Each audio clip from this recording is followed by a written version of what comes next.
একটা বাড়িতে মানুষের চেয়ে সবচেয়ে বেশি গুরুত্বপূর্ণ হয় সেই বাড়ির বৈশিষ্ট্য। আর সেই বাড়ির বৈশিষ্ট্য হলো সেই বাড়িতে হাঁস, মুরগি, গরু, ছাগল, গৃহপালিত পশু পাখি আর কি।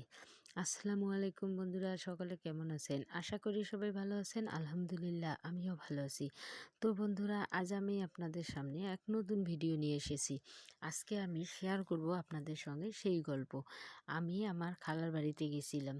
তো ওই বাড়িতে ঢোকার সাথে আমি যা দেখলাম আর কি, এই বাড়িতে আল্লাহর রহমত পুরাটাই এতটাই ভরপুর, মনে হয় যেন আল্লাহ তাআলা এখানে যথেষ্ট পরিমাণ রহমত দান করেছেন। এই বাড়িতে নেই এমন কোনো পশু পাখি এখানে নেই। এই যে যে উঠানে যে মুরগিগুলো দৌড়াদৌড়ি করতেছে, এগুলো হলো সব মিশরি ফার্মি মুরগি। এই যে এখানে আছে, এগুলো হলো রাজহাঁসের বাচ্চা।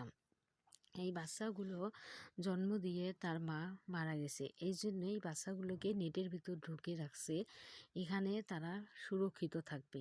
ওইদিকে আছে দেশি হাঁসের বাচ্চা, এইগুলোকে আবার মেশিন দিয়ে ফুটানো হয়েছে, এইগুলো নেটের ভিতরে রাখছে। এইগুলো দুই প্রকারের বাচ্চা একসঙ্গে বড় হয়ে তারপর এগুলো বাইরে বেরিয়ে আসবে। দেখেন, মা ছাড়া মানুষের যে অবস্থা হয়, পশু পাখিরও সেম একই অবস্থা। আর এই যে যেই মুরগিগুলো দেখতে পাচ্ছেন, এগুলো হলো সব মিশরি ফার্মি মুরগি। এগুলো আর কি ওনারা মেশিনের ভিতরে ডিম দিয়ে ফুটিয়ে বের করছে। এতদিন এগুলো নেটের ভিতরে ছিল, এখন এদেরকে বাইরে ছেড়ে দেওয়া হয়েছে। আবার এখানে দেখেন কতগুলো দেশি কবুতর। এই যে দেশি কবুতরগুলো আছে, এগুলো সব এই হাঁস মুরগি সব কিছুর সাথে বাইরে একসঙ্গে আছে। আর এই যে খাঁচার ভিতরে, এগুলো হলো কোয়েল পাখি।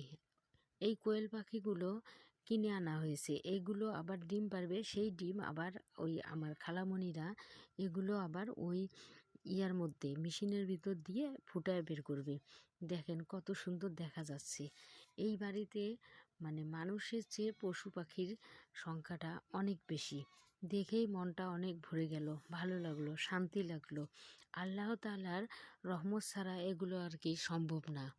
কত সুন্দর পাখি, হাঁস, মুরগি সব কিছু দেখতে এতই সুন্দর লাগতেছিল, এতই ভালো লাগতেছিল। মনটা খারাপ থাকলেও এই রকম বাড়িতে আসলে এগুলো দেখলে মনটা এমনিতেই ভালো হয়ে যায়। কতই সুন্দর না দেখা যাচ্ছে সব কিছু। এই যে দেখেন খাঁচার ভিতর কত সুন্দর দেশি কবুতরগুলো খেলা করতেছিল, খাবার খাইতেছিল, দেখেই কত সুন্দর শান্তি লাগতেছে। আবার দেখেন আমি একটু এগিয়ে যাওয়াতে সবগুলো কবুতর আবার চালের উপরে উঠে গেল, টিনের চালের উপরে।